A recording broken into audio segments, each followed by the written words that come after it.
Hello people and welcome back to Broken Britain. So we have a update. It's looking very, very bad for Keir Starmer. Naughty. So I'm sure you guys have heard that he was back in Mandelson, and basically, he's turned out to be very much involved in the Epstein files.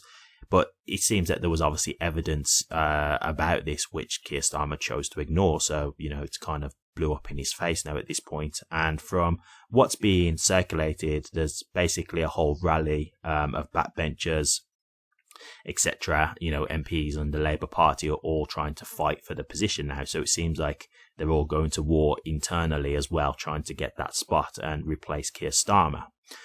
So look, we've had a quick conversation for me in terms of the benefit system and the immigration crisis. I guess you might ask me, what my politics are.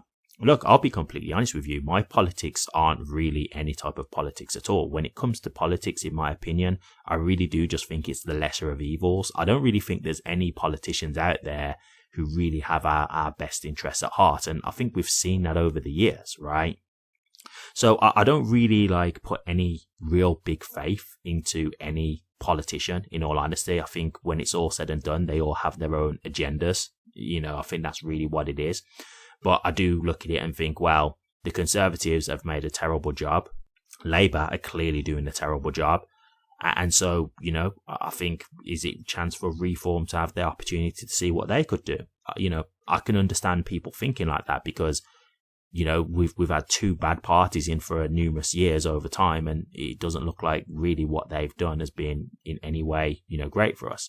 Now, look, I will say this, I've never ran a country, so I'm not here to try and act like it's going to be easy. Plus, you've got the fact that, when it's switching hands every X amount of years, you're kind of having to undo other people's work, right? Because they've done something that you wouldn't have wanted to do, so now you've got to change things how you want to do it. And so I think that's a bit of a messy thing also. But it is what it is. So, when I look at this now, from what I'm hearing, Angela Rayner is someone who's really trying to gear up to try and replace Keir Starmer. And this is the thing I want to get into is what do you guys think about this? Because first and foremost, I've heard that people are saying that if Angela Rayner gets in, it could actually be worse than when Keir Starmer's, his current role right now. It could be a lot worse. So that doesn't exactly fill me with the best of confidence. But the thing for me as well is okay, let's just say we do replace Starmer. My thing here is are you going to change a lot of the things that he's done?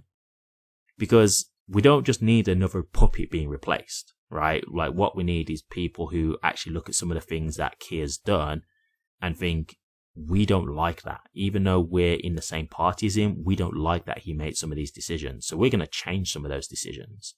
And one of the things that I would say straight away is the 2-child cap benefit. I would say put that back on. Absolutely. I think that's something that they should stand firm on and completely turn around. Because that's one of the things that's really going to, get a lot of the working class, myself included, not happy about. So my thing is yes, okay, great. Let's just say Starmer does get ousted and we get, a new replacement prime minister. Are you just going to parrot everything that Starmer was doing now?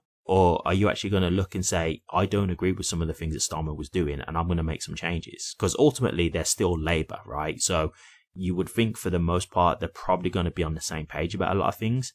I'm hoping that you're getting someone in who actually looks at some of the things that they did and said, you know what? Yeah, we're going to change that.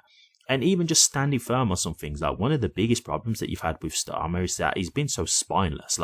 He's basically not been willing to just stand on his opinions. He'll make a decision, but then once he makes that decision, if, he gets too much backlash, he'll then just go back on his opinion and he'll turn his whole decision around. And it's if you're going to make these tough decisions, you got to stand on them. You can't just keep backtracking as soon as people give you a bit of heat. If this is what you think is for the best for the country, then you've got to stand on that. And if it works, great. And if it doesn't, then yeah, you take ownership for that because that was your idea. So, my hope with this is that if we are going to get someone new in, that we hopefully get someone in who can actually really change things round, because it's not too late. They've still got a couple of years left in the office. So it's not too late to start just, looking at things differently and saying, okay, let's get this stuff sorted. Let's look at what Starmer's backtracked on or things that we don't like, and let's change it around. Because if this new person comes in, it's almost like they've got a second chance, to be honest with you. Because with Starmer, I think he'd already lost the public. He was, they've been saying that he could be looking to be out this year anyway. I think this whole thing with Mandelson is just kind of expedited the process, really. I think he was on his way out anyway. So for me, it's like you've got a new person coming in, and if that person can come in and just start really changing things round, then it could make them look at the Labour Party very differently. But that's what they've got to do. They've got to be willing to change some things. They've got to be willing to shake things up. So, I go into this with a bit of caution, thinking, are you really going to be any better? Could you be worse? Because that's what I've heard, that if it was Angela around, it could be worse. Like, are you going to be better? Or are you going to be worse? Like, that's the thing.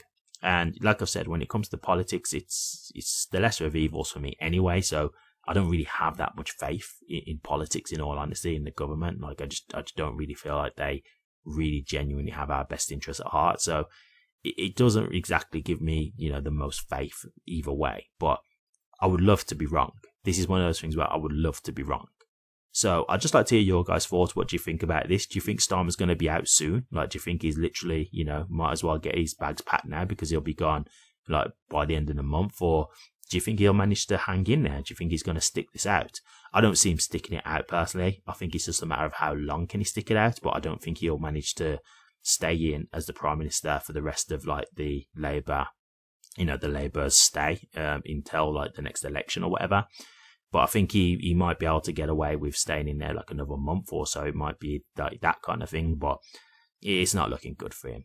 So anyway, guys, let me know what you think. I'll be interested to hear your thoughts, and I'll catch you all next time. Remember to like, comment, and subscribe, all that good stuff. See you soon. Bye.